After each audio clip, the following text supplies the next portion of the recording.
On est avec Martine Gignac, Annick Bélanger et Papa Noël Saut et on parle de religion.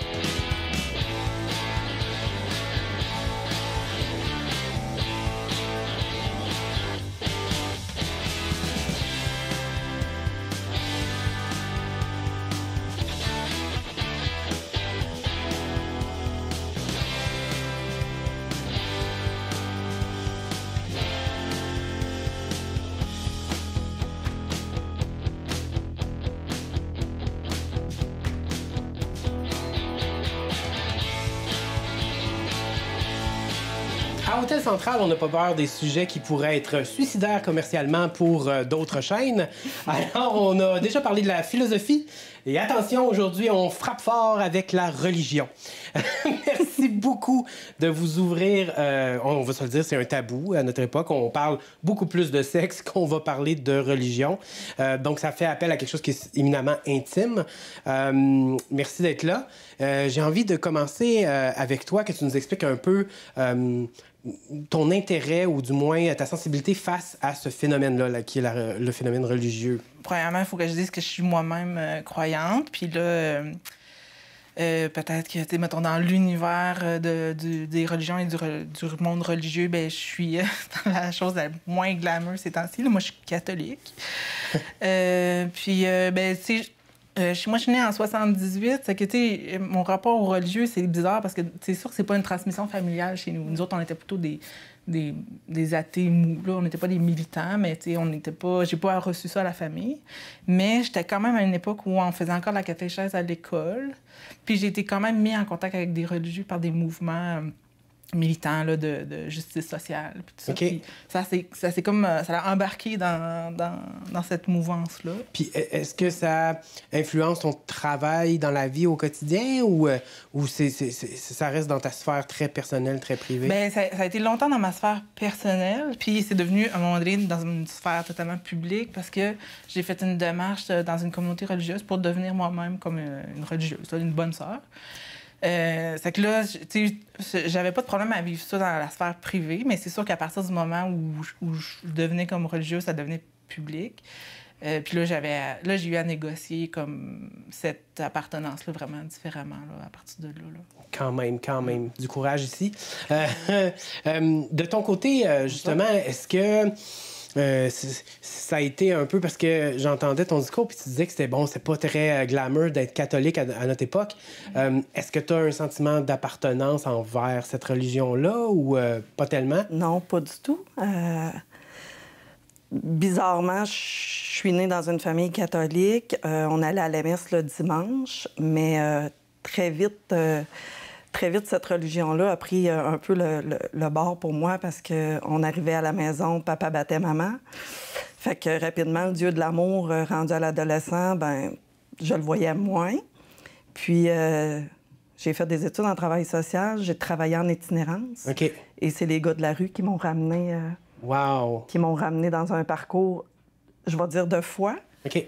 On va discerner religion, spiritualité, qui m'ont ramené dans un parcours. Puis à un moment donné, quand j'ai fait ma maîtrise, mon sujet de maîtrise traite de la spiritualité en itinérance. Puis ma directrice de maîtrise, elle m'a dit une phrase que j'ai citée qui est c'est les 100 maisons qui te ramènent dans ta maison. OK. Fait que on reparlera de la distinction entre, justement, là, le dogme, ou en tout cas l'architecture et la foi. De ton côté, c'est éminemment intéressant. Premièrement, évidemment, on va passer à travers le chemin traditionnel. Quelles sont tes origines et est-ce que ça influence ton appartenance religieuse ou ta croyance? Oui, certainement. Déjà, je m'appelle Noël. Je suis né le jour de Noël. Et puis, écoute, j'ai fête Noël à l'année. À l'année, c'est Noël, c'est important. J'ai fête Noël. Et puis, écoute, moi, toute jeune, je suis né d'une famille catholique. Et puis, j'ai grandi là-dedans. Je me suis baigné là-dedans. J'ai servi la messe. J'ai compris plein de choses. J'ai continué encore aujourd'hui à croire à ça et grâce à ça aujourd'hui que je suis là devant vous. Est-ce que tes origines africaines, l'endroit spécifique d'où tu viens, est-ce que la religion catholique, c'est la religion en importance ou c'est une parmi tant d'autres? C'est une petite. Par exemple, si je te dis, au Mali, il y a 98% des musulmans. On est juste 1,2% des chrétiens. OK. C'est super intéressant. C'est dû à ta tradition familiale? Parce que moi, mes grands-parents, ils ont été tout le temps musulmans. OK. Mes parents sont partis à l'école avec l'Église. Et par la suite, ils se sont convertis, ils sont devenus des chrétiens. Okay. Et nous autres, ils nous ont conçus dans le christianisme. Donc, nous, on a eu des non-chrétiens et des non-musulmans. Il y a mes frères qui sont musulmans et moi, je suis chrétien. OK, wow. Mais ils ont donné l'opportunité aux enfants de prendre le chemin qu'ils veulent. OK. Et plus loin que ça, si on remonte un peu, j'imagine, bon, la foi catholique a été amenée par un certain colonialisme, une colonisation, puis le missionariat, mais... Avant ça, c'était la tradition, c'est-à-dire c'était les fétiches, c'était le gros vaudou, comme on le dit, là, parce que les ancêtres avaient leur Dieu, c'est dans la tradition. Donc, il y avait beaucoup de choses de Dieu, puis il y avait des coutumes, des traditions ancestrales avant toutes ces religions-là. OK. Je trouve ça intéressant parce que je me demande... je sais que les ancêtres sont très importants dans ta tradition, puis...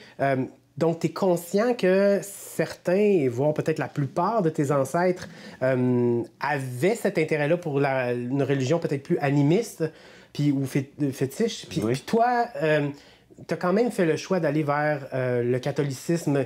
Qu'est-ce qui vient te chercher? Qu'est-ce qui t'anime là-dedans? Ben, en fait, j'ai eu aussi la chance de bifurquer un peu partout, parce que qui dit que tu ne vas pas adapter à quelque chose, c'est parce que tu l'as essayé. OK. Moi, je ne dis pas que les autres religions ne sont pas bonnes, mais moi, j'ai pris le bon de toutes pour faire le mien. OK. Et que je me dis que ça ressemble à la religion catholique. OK. Donc, ce que tu es en train de me dire, c'est que tu as été super ouvert et tu t'es laissé ouvertement influencé par des expériences que tu as vécues dans d'autres religions et qui font encore partie de ta façon de vivre ta foi. Oui. Puis là, je reviens à ce que tu disais. Clairement.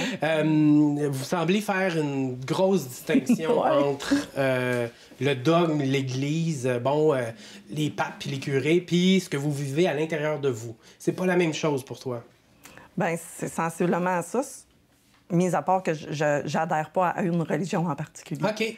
Je suis encore en recherche, je suis encore en quête, puis je pense que je vais l'être toute ma vie parce que, justement, je trouve qu'il y a du bon... dans à peu près toutes les religions. Puis j'aime pouvoir avoir cette ouverture-là de dire, bien, aujourd'hui, je vais pratiquer une méditation de type bouddhiste ou hindouiste, puis demain, je vais faire une oraison de type un peu plus christianisme. Tu sais, j'aime pouvoir me promener là-dedans. Moi, ça me fait du bien. Est-ce que... je veux juste te le faire simple. Comment tu vois ça, cette vision-là, qui est plus, on dirait, éclatée? Est-ce que tu la partages un peu ou toi, non, tu as un besoin ou tu as une vision des choses plus, disons, traditionnelles? Ou, non, non, pas du tout. Là. Puis en fait, c'est pas juste... je fais une recherche présentement avec souvent des jeunes croyants là, ces temps-ci. Puis la plupart, ils peuvent à la fois se dire comme, mettons, catholiques, ils ont plus ou moins de problèmes à le dire, mais ils sont vraiment, je veux dire, s'ils ont les deux pieds dans le catholicisme, il n'y a pas de mur autour d'eux. Là, je veux dire, ils se promènent comme ils veulent. Le pape peut crier ce qu'il veut. Je veux dire, les autres, il n'y a pas d'emprise, je veux dire. OK. Le pape peut crier ce qu'il veut, mais bon... Mais toi, quand le pape crie quelque chose... Ah non, plus, ça me fait... Ben, tu sais, je veux dire, je peux être déçue ou me réjouir. Ou, tu sais, je veux dire, mon appartenance, elle est peut-être un peu plus consistante dans la mesure où, oui, je me sens associée. Là, quand j'ai comme quelqu'un qui prend la parole au nom de l'Église ou de la chrétienté ou du catholicisme, j'ai parfois honte, parfois c'est l'inverse. Des fois, je fais OK, c'est pas pire, ça en est bien sorti, tu sais, mais je veux dire, mon appartenance, elle est comme, elle me colle à la peau, mais je suis pas enfermée ou conditionnée là, par ce qui est dit, tu sais, dans le sens que c'est vraiment une quête spirituelle qui est dans un espèce de décor catholique, tu sais.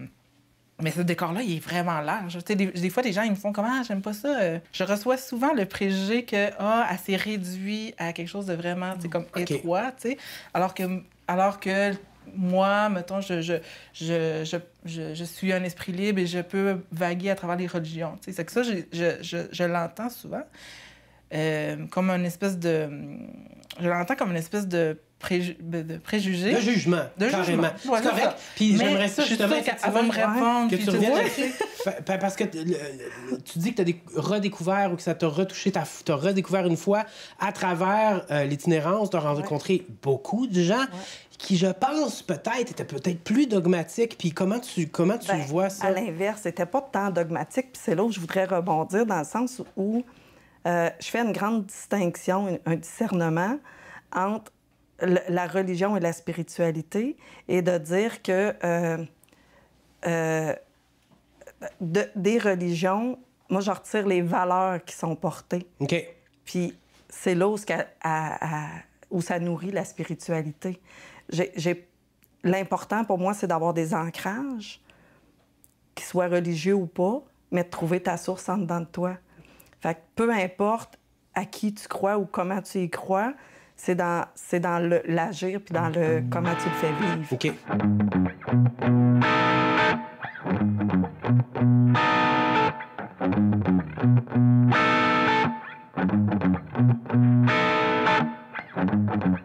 Moi, j'ai été élevée catholique. Je trouve qu'ils ont des belles valeurs. Ça veut dire que j'ai de la culpabilité catholique. Je sais pas si vous connaissez ça. La culpabilité catholique, ce que c'est, là, c'est que tu te sens mal tout le temps. Puis quand tu te sens pas mal, tu te sens mal de pas te sentir mal. C'est de même que tu fais des bonnes affaires. Parce que quand tu te sens mal, là, t'essayes de faire des affaires pour régler les affaires. Fait que dès que tu te sens coupable, c'est comme ça que tu fais du bénévolat. Le monde qui font du bénévolat, c'est tout du monde coupable. Ils se sentent mal. Moi, je trusterais jamais personne qui commence une fondation. Le monde qui commence des fondations, c'est du monde coupable. Il y a plein de choix de religions différents que tu peux avoir. Il y a des religions, là, comme les pastafariens, là. Ça existe. Le Dieu, c'est un monsieur spaghetti. J'ai vu sur Google, puis tu peux googler toi aussi. Moi, j'aime la réincarnation. Ça, c'est ma chose préférée. C'est comme le recyclage des âmes. On jette pas les âmes à la poubelle. On les réutilise. Ça, c'est bon. Moi, je suis pour l'environnement, puis je suis pour le recyclage des âmes. Tout le monde a le droit à leur religion. Tout le monde a le droit à leur spiritualité. Dans mes valeurs de ma religion, il y aurait juste un règlement. Faut que tu traites tout le monde comme tu traiterais un bébé chien. Puis, pas d'exception, même si t'es allergique, là. Cause des autres, c'est les plus purs puis les plus fragiles de notre société. Fait que si on se traitait tout avec la délicatesse avec laquelle on traite un bébé minou, je pense qu'on pourrait être bien. Cause, si tu voyais un bébé chat, il avait soif, tu lui donnerais de l'eau. Si tu voyais un bébé chat, il avait de la peine, tu le flatterais. Si on faisait ça pour chacun de nous autres, tout le monde, peu importe la couleur du poil, peu importe la race de l'animal, on pourrait être bien. Wow, je suis tellement profond. Ici, au Québec, on est imprégné de la religion catholique. Puis d'ailleurs, il y a eu une grosse révolte. Bon, on a tassé ça bon, c'est comme si c'était pas important, puis que c'était des folies, tout ça, puis que, bon, on est rendu beaucoup plus... Hein, là, on sait ce qu'on fait. C'est nous autres qui est maîtres de notre destin. Pourtant, on voit énormément de détresse à tous les niveaux. Tu parlais d'ancrage. Tu dois trouver ça dommage un peu que les gens fassent juste tasser ça. Comment tu vis ça, que les gens font juste... Ben, tu sais, il y a comme quelque chose qui a été tassé qui était vraiment important de tasser, là. Tu sais, je veux dire, moi, j'ai pas... Tu sais, la Révolution tranquille, je veux dire, dans ma famille, on la revendique, là, avec fierté, là, tu sais. Puis, ce de quoi ils se sont libérés, c'était vraiment de l'émancipation. Tu sais, je trouve que c'est un bon chemin, tu sais. La seule affaire, c'est que on a aussi comme détruit toutes nos structures de sens, là, tu sais, nos référents, qu'est-ce que c'est être une bonne personne, c'est quoi le sens de la vie, tu sais, il y a comme c'est sûr que on construit le sens. Là. Les religions, c'était des constructions, là, je veux dire. Mais je veux dire, c'est quand même des structures auxquelles on peut se rattacher.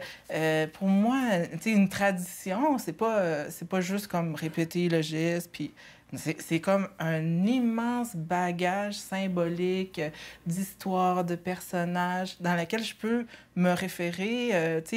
La vie des saints, il y a tellement d'écrits de gens des millénaires. Moi, j'ai 2 millénaires dans lesquels je peux me référer. Quand je file d'une certaine manière pour me dire c'est-tu normal, cette affaire-là? Puis, je veux dire, des fois, je trouve dans des écrits des sensations que je reconnais dans l'intérieur de moi, c'est comme...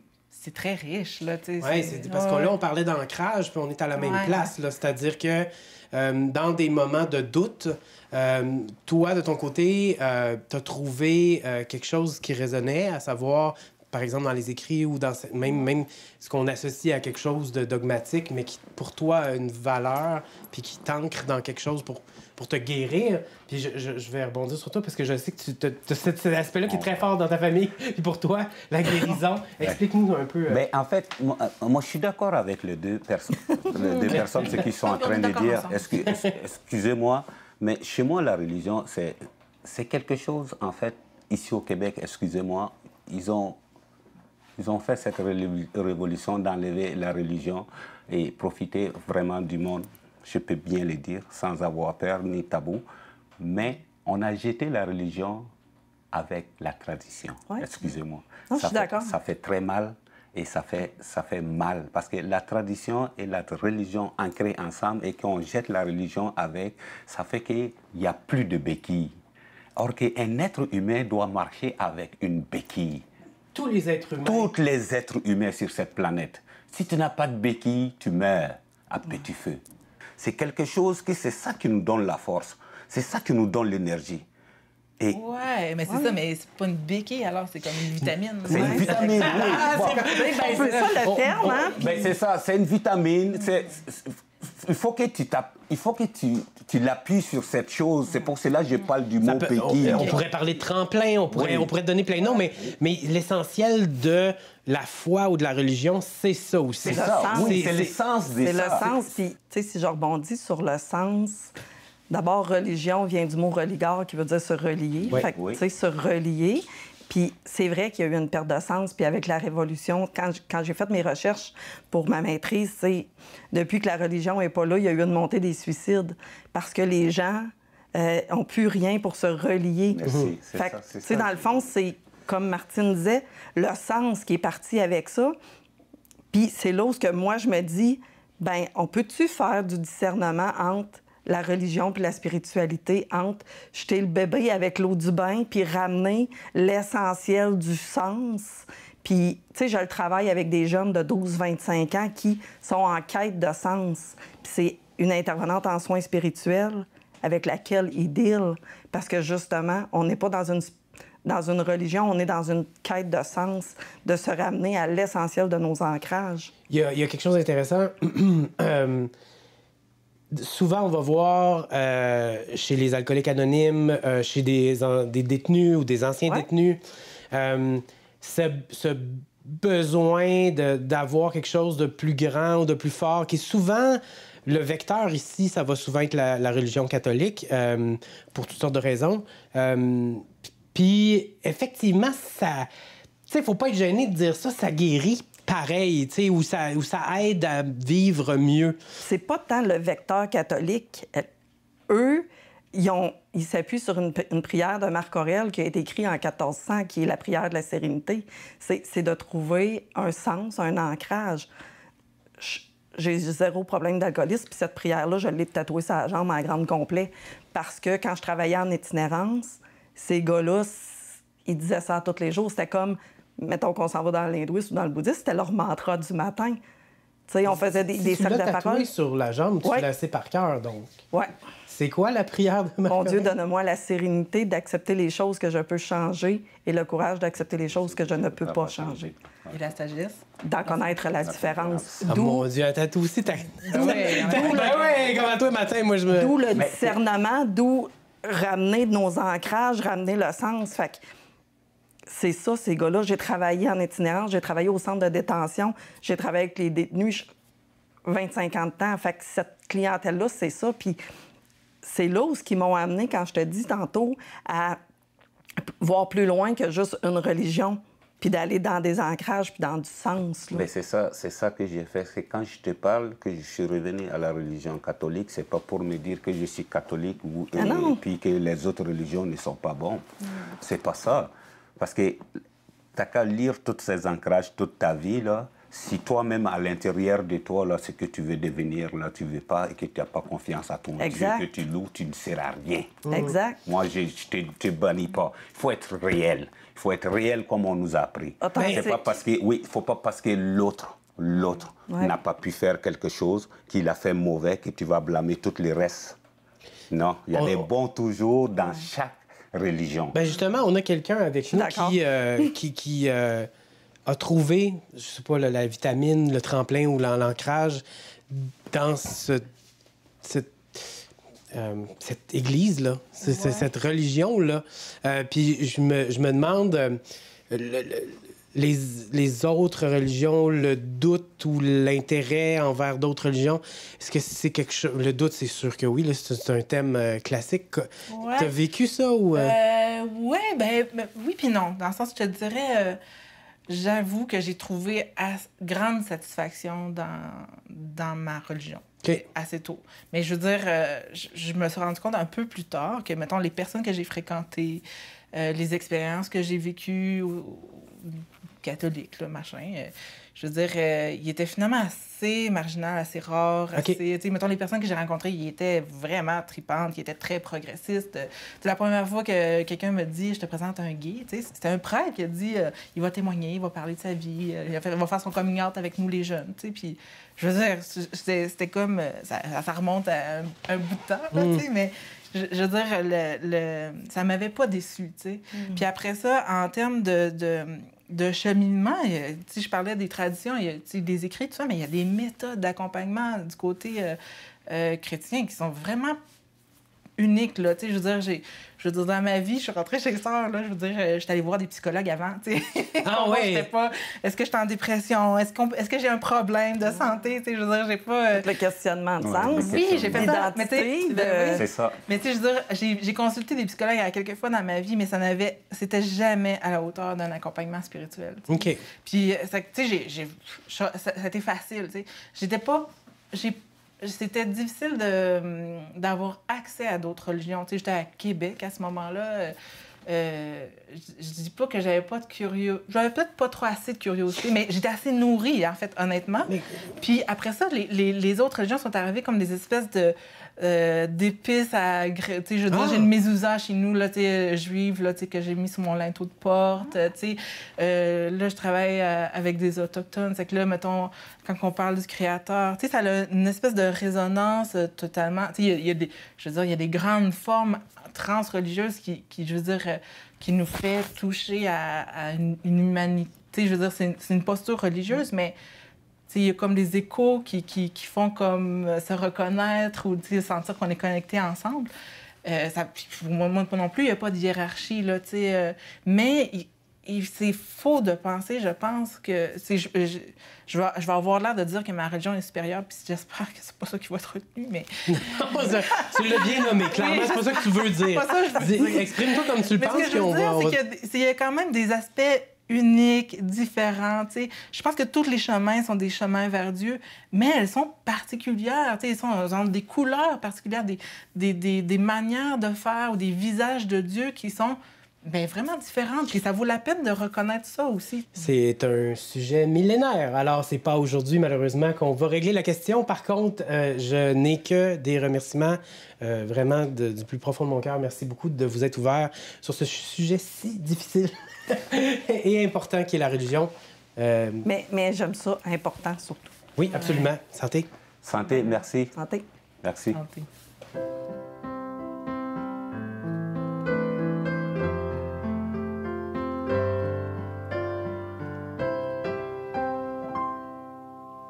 Les voies du Seigneur sont impénétrables.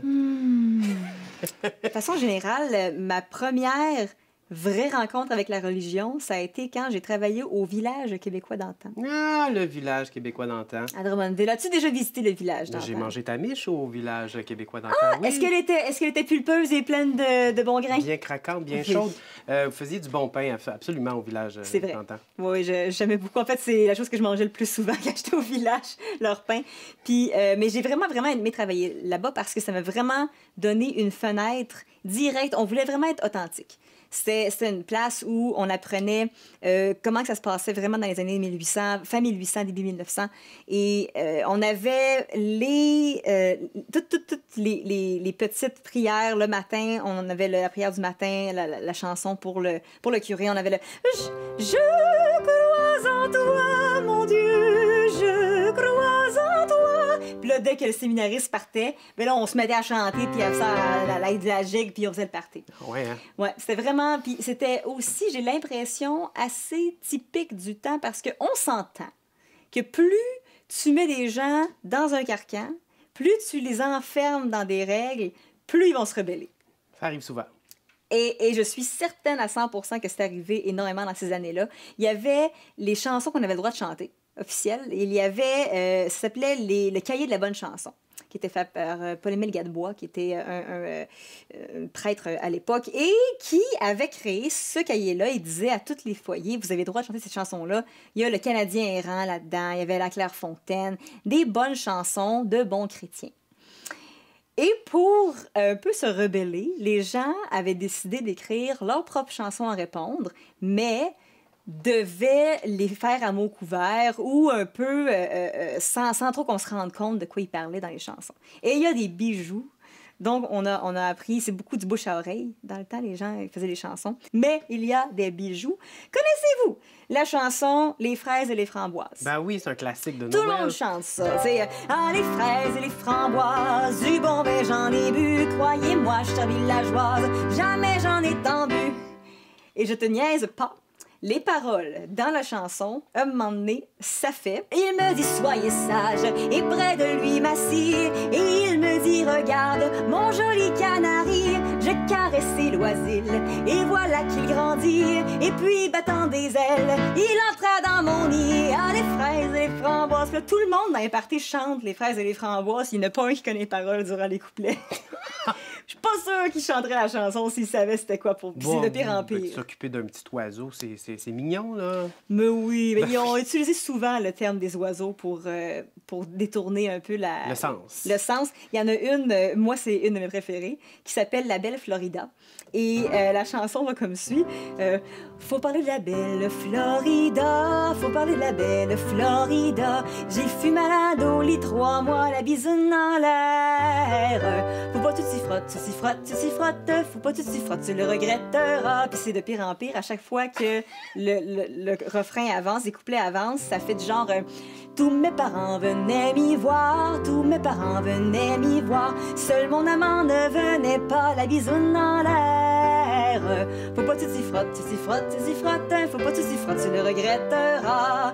Et quand je faisais mes chansons en spectacle, je disais tout le temps aux jeunes, une bisoune, c'est un oiseau. Ben, c'est un oiseau. Elle est dans les airs. Ben oui. Puis c'est ça, il n'y a aucun sous-entendu là-dedans. Viande à chien, Donalda! Ouais. Ça a été très impressionnant, tout ça. Je suis content que tu sois passé par le village canadien d'antan. Oui, ça nous enrichit un peu le vocabulaire, ça lasse. Absolument. Merci pour ce voyage dans le bon vieux temps. C'était très enrichissant. Ça fait plaisir et sur ce, je vais lever mon verre au chevet de la table ronde. Et aux fraises et aux framboises. Aux fraises et aux framboises.